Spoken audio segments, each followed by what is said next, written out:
How to get ready for your first IEP? Mama, this is a great question. Every IEP is going to be a little different based off of the child's needs and situation, which is why it's called an individualized education plan. But there are a few things that every parent should definitely have. First off is make sure you have the meeting notice. You want it in writing when the meeting is, and you want a copy of that for your records. Second thing is ask for a copy of the draft before the meeting. You can legally ask for a copy of the draft. Now, if it's a brand new IEP, that means there's also going to be a report, the school psychologist report saying the qualifying conditions and giving you all the detail of where the child qualifies for an IEP. Let's get that beforehand. And here's why.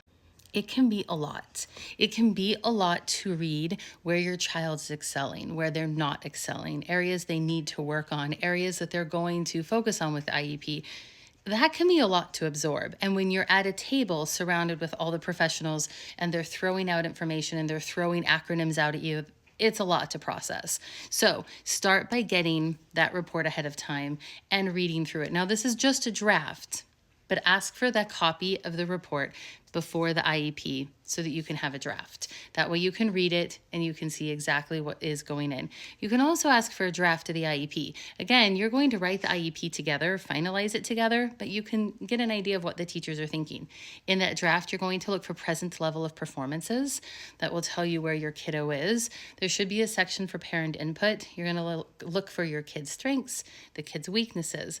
You're going to look at the accommodations and modifications that they're suggesting. You're going to look for the goals. For every area of disabling condition, the child needs to have a goal to match that. So if they're struggling with reading comprehension, they're going to need to have at least one reading comprehension goal.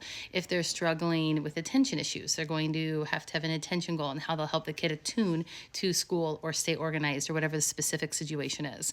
Go through, read all of it. If you would like some ideas of accommodations, I have it's a 504 guide. I should probably separate it out, but in the back of it, it has tons of accommodations listed, and they're listed by area of disabling condition.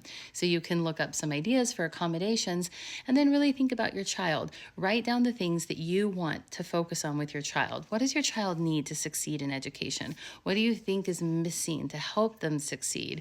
Talk to anyone that works with your kiddo, whether it's a babysitter, your partner, your mother, a sibling, an aunt and uncle, somebody that babysits or works with the kiddo, obviously only an older sibling, but somebody that might have some insight for you. And then my last piece of advice is don't be afraid to take somebody to the meeting with you. If you're doing this alone, don't be afraid to take a support person with you. They don't have to know a ton of things about IEPs, but they can be somebody that's taking notes, that's listening to the meeting, that maybe when you forget that you want to bring up problems at lunchtime, they remind you wanted to talk about that. Having somebody there to support you and, be your second set of ears, that's huge help.